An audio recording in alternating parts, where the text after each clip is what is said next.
Вітаю, гэта Тимофей з ужо 80-м эпізодам падкаста. У гэтым выпуску пра астэроід, які ляціць да зямлі і можа сутыкнуцца з нашай планетай зусім хутка. Пра новы рэкорд Voyager 1 і зноў-такі пра Starship, які, акрамя таго, што выбухае сам, ды яшчэ і разбурае азонавы пласт нашай планеты. Паслухаем аўдыапаведамленне з Меркурыя і пра тое, як астранаўты на МКС збіраюцца ладзіць трансляцыю на Twitch.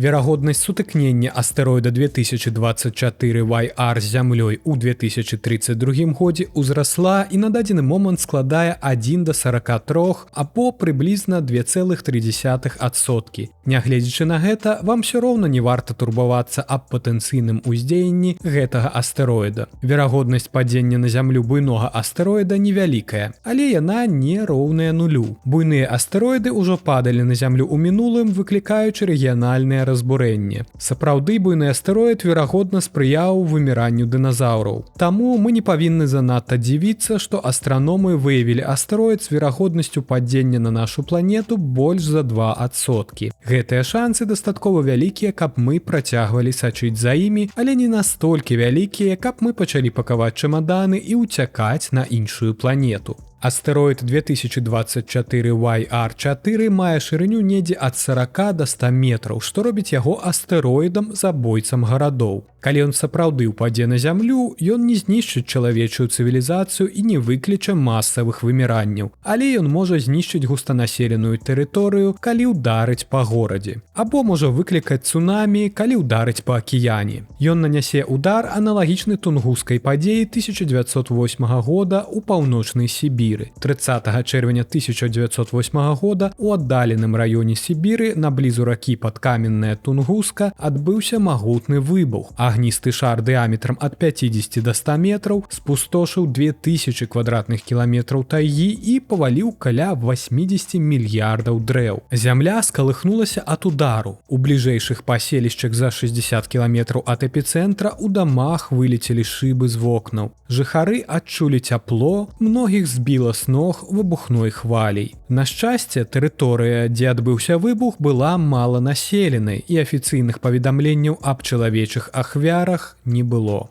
А ў 2013 годзе астэроід шырынёй 20 метраў увайшоў у атмасферу зямлі над Челябінскам. Ён выбухнуў і разваліўся ў паветры, вызваліўшы ў 20-30 разоў больш энергіі, чым атамная бомба, якая была скінута на Хірасіму. Выбух стварыў яркасць, якая перавышала сонечную. Фрагменты астэроіда пашкодзілі больш за 7000 будынкаў і былі паранены больш за 1000 чалавек. Вернемся да астэроіда 2024 YR4. Міжнародная сетка папярэджання аб астэроідах будзе працаваць над вызначэннем арбіты астэроіда. НАСА каардынуе працу з абсерваторыямі па ўсім свеце для правядзення падрабязных назіранняў за 2024 YR4. Спатрэбіцца час, каб сабраць дастатковыя дадзеныя. Але, хутчэй за ўсё, яны вызначаць, што рызыкі сутыкнення няма. Па статыстыцы, астэроіды памерам як 2024 YR4 сутыкаюцца з зямлёй кожныя пару тысячаў гадоў ці каля таго. Вось чаму астраномы адсочваюць гэтыя аб'екты і ўвесь час шукаюць новыя. Таму, хоць верагоднасць сутыкнення ніколі не роўная нулю, з дапамогай планавання і падрыхтоўкі чалавецтва павінна быць у стане гарантаваць, што любую рэальную рызыку можна будзе змякчыць. І ўсё ж такі на дадзены момант гэта толькі прагнозы. Напрыклад, калі ў 2004 годзе быў адкрыты астэроід Апофіс, у той час яго верагоднасць сутыкнення з зямлёй было амаль 3%. І па меры назірання гэтая верагоднасць паступова зніжалася, пакуль не дасягнула нуля.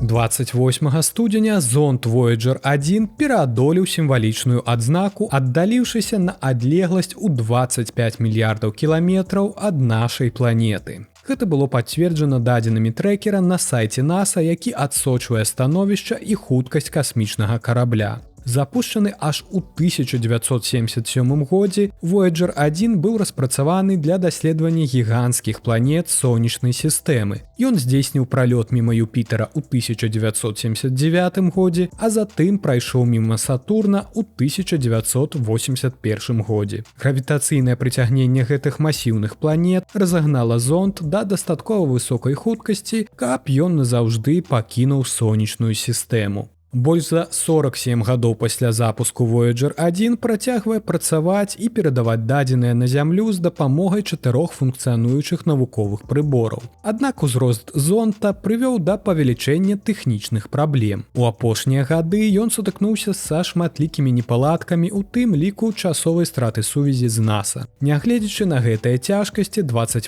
студзеня Voyager 1 стаў першым касмічным апаратам, які дасягнуў адлегласці 25 мільярдаў кіламетраў ад зямлі. І на такой вялікай адлегласці сігналу з зямлі патрабуецца 23 гадзіны і 9 хвілін, каб дасягнуць зонта. Ну і зразумела ж, столькі ж часу патрабуецца для адказу. Цікава, што паколькі зямля круціцца вакол сонца, бываюць моманты, калі адлегласць паміж нашай планетай і Voyager 1 часова памяншаецца. Аднак адносна сонца зонд у цяперашні час знаходзіцца на адлегласці 24,84 мільярда кіламетраў і, як чакаецца, перавысіць гэтую адзнаку ў 25 мільярдаў кіламетраў у сярэдзіне траўня 2025 года. Наступным важным этапам для Voyager 1 стане дасягненне адлегласці ў адзін светлавы дзень, якая складае 25,9 мільярда кіламетраў ад сонца. Гэта адбудзецца ў 2027 годзе, што супадзе з 50-й гадавінай яго запуску.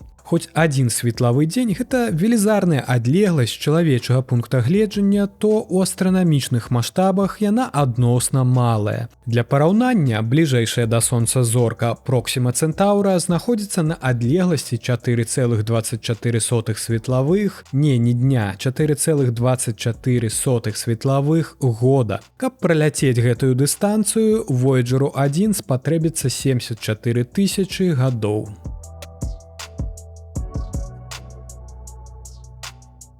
Касмічны апарат Бепі Каламба праляцеў міма Меркурыя 8 студзеня 2025 года. Гэты шосты і апошні пралёт выкарыстоўваў гравітацыю маленькай планеты для накіравання касмічнага апарата па курсе для выхаду на арбіту вакол Меркурыя ўжо ў 2026 годзе. Падчас гэтага пралёту спецыяльна для слухачоў падкаста праз космас апарат зрабіў аўдыёзапіс. Паслухайце, як яна гучыць.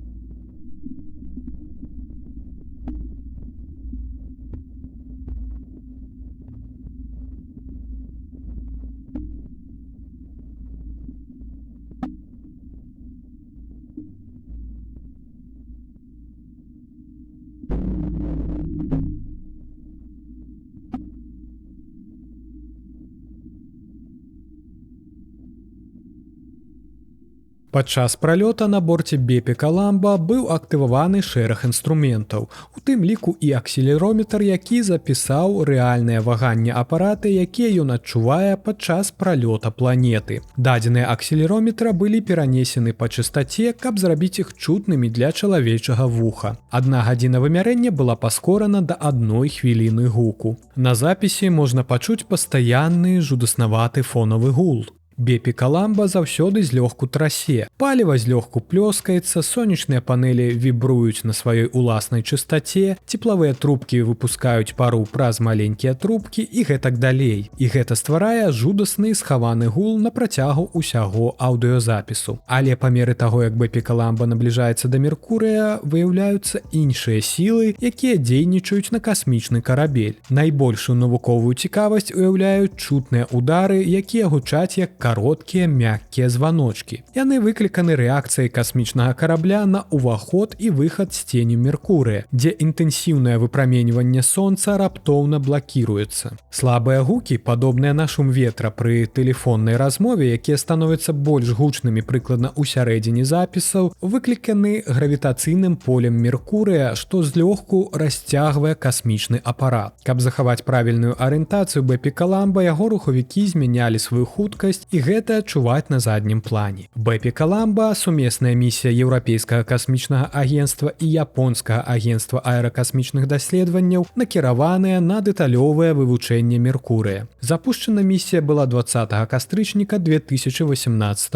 года. Місія складаецца з 2 арбітальных апаратаў. Для дасягнення Меркурыя Бэпі Каламба выкарыстоўваў серыю гравітацыйных манёўраў. 1 каля Зямлі, 2 каля Венеры і 6 каля самого Меркурыя. Апошні з гэтых манёўраў, як вы ўжо ведаеце, быў паспяхова выкананы 8 студзеня. Пасля прыбыцця на арбіту Меркурыя 2 арбітальных апарата будуць працаваць на розных арбітах. Яны будуць праводзіць комплексныя даследаванні планеты і яе навакольнага асяроддзя. Чакаецца, што місія працягнецца як мінімум 1 год з магчымым падаўжэннем. Выбух ракеты Starship кампаніі SpaceX, які ў сярэдзіне студзеня пакінуў пасля сябе абломкі металу на Карыбскіх выспах, мог прывесці да выкіду значнай колькасці шкодных забруджвальных рэчываў у верхнія пласты атмасферы Зямлі. Верхняя ступень ракеты ўзарвалася на вышыні каля 146 кіламетраў і важыла яна каля 85 тонн без паліва. Па словах даследчыкаў, падзенне кавалкаў ракеты пры вяртанню на Зямлю магло прывесці да стварэння 45,5 тонн аксідаў металаў і 40 тонн аксідаў азоту. Аксіды азоту у прыватнасці вядомыя сваёй здольнасцю пашкоджваць ахоўны азонавы пласт Зямлі. Аднак іншыя навукоўцы заявілі, што колькасць металічнага забруджвання паветры, якое ўтварылася ў выніку аварыі, роўна колькасці, якая ўтвараецца ад метэарытнага матэрыялу, які штогод згарае ў атмасферы Зямлі. На дадзены момант цяжка сказаць, колькі менавіта забруджвання выклікала аварыя Starship у верхніх пластах атмасферы. На шчасце, верхняя ступень Starship зроблена з нержавеючай сталі, а не з алюмінія, як спадарожнікі і верхнія ступені многіх іншых сучасных ракет, уключаючы Falcon 9. Паколькі спальванне алюмінія турбуе многіх вучоных. Калі алюміній гарыць пры высокіх тэмпературах падчас вяртання спадарожніка ў атмасферу, ён вырабляе аксід алюмінія. Белае парашкападобнае рэчыва, вядомае сваёй здольнасцю разбураць азонавы пласт нашай планеты. У апошнія гады колькасць спадарожнікаў, якія круцяцца вакол Зямлі, і колькасць наступных паўторных уваходаў у атмасферу хутка расце. Разам з гэтым рэзка павялічваецца і колькасць аксідаў алюмінія, які выкідаецца ў мезасферу і верхнюю стратасферу. Гэта некранутыя сярэднія пласты атмасферы Зямлі. Забруджванне паветра ў мезасферы і верхняй стратасферы турбуе навукоўцаў, паколькі вялікія вышыні, на якіх яно ўзнікае, азначаюць, што забруджвальныя рэчы застануцца ў паветры на працягу вельмі доўгага часу. Навукоўцы лічаць, што колькасць аксідаў алюмінія са спаленых спадарожнікаў ужо набліжаецца да тых жа ўзроўняў, якія ўзнікаюць у выніку гібелі ў атмасферы натуральных касмічных камянёў, такіх як астэроіды. З чаканым павелічэннем колькасці запускаў ракет і ростам спадарожнікавага флоту і наступнай частатой паўторных уваходаў у атмасферу, канцэнтрацыі гэтых шкодных газаў і часціц могуць хутка ўзрасці. Гэтае забруджванне можа перашкодзіць аднаўленню азонавага пласта планеты, пагаршаючы тую шкоду, што была нанесена азонаразбуральнымі рэчывамі, якія выкарыстоўваліся ў аэразольных балончыках і халадзільніках у мінулым. Забруджванне паветра ад спадарожнікаў таксама можа змяніць колькасць цяпла, якое ўтрымліваецца атмасферай Зямлі, што можа прывесці да сур'ёзных наступстваў для клімату планеты. Упершыню NASA будзе праводзіць мерапрыемства на Twitch у прамым эфіры з адлегласці каля 400 кіламетраў ад зямлі на борце міжнароднай касмічнай станцыі, набліжаючы новую аўдыторыю да космасу як ніколі раней. У гледачоў будзе магчымасць пачуць астранаўтаў NASA ў прамым эфіры і задаць пытанне аб жыцці на арбіце. Мерапрыемства пачнецца ў 19 гадзін 45 хвілін вечара па мінскім часе ў сераду 12 лютага і будзе, зразумела, трансліравацца ў прамым эфіры на афіцыйным канале агенцтва на Twitch. Прадстаўнікі NASA спадзяюцца, што гэтае мерапрыемства дапаможа прыцягнуць падрастаючую аўдыторыю да касмічнай дзейнасці. Падчас мерапрыемства гледачы пачуюць выступы астранаўтаў NASA Дона Петтета, які цяпер знаходзіцца на борце арбітальнай лабараторыі, і астранаўта Мэта Дамініка, які нядаўна вярнуўся на зямлю пасля місіі агенцтва Крю-8. Астранаўты абмяркуюць паўсядзённае жыццё на борце касмічнай станцыі і даследаванні, якія праводзяцца ва умовах мікрагравітацыі. Хачу дадаць, што ў гэты ж час вы можете паўплываць на даданне магчымасці абіраць беларускую мову ў якасці мовы трансляцыі на платформе Twitch. Гэта значна б аблегчыла беларускім стрымерам магчымасць знаходзіць новую аўдыторыю, а гледачам, у сваю чаргу, знаходзіць беларускіх стрымераў. Трэба пакінуць свой голас і напісаць каротенькі каментар. Я пакіну спасылку на гэтую важную справу ў апісанні падкаста.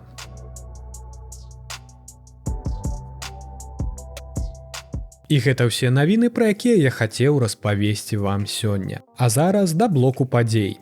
Другая поўня сёлета або снежны месяц наступіць у сераду 12 лютага. Месяц будзе знаходзіцца ў сузор'і льва побач з яго самай яркай зоркай Рэгул. Месяц будзе выглядаць поўным у ноч да і пасля 12 лютага. Жыхары Паўночнай Амерыкі і Еўропы называюць лютаўскую поўню снежным месяцам. Люты – месяц наймацнейшых снегападаў у Паўночнай Амерыцы, таму мясцовыя індзейскія плямёны звалі гэтую поўню снежным месяцам.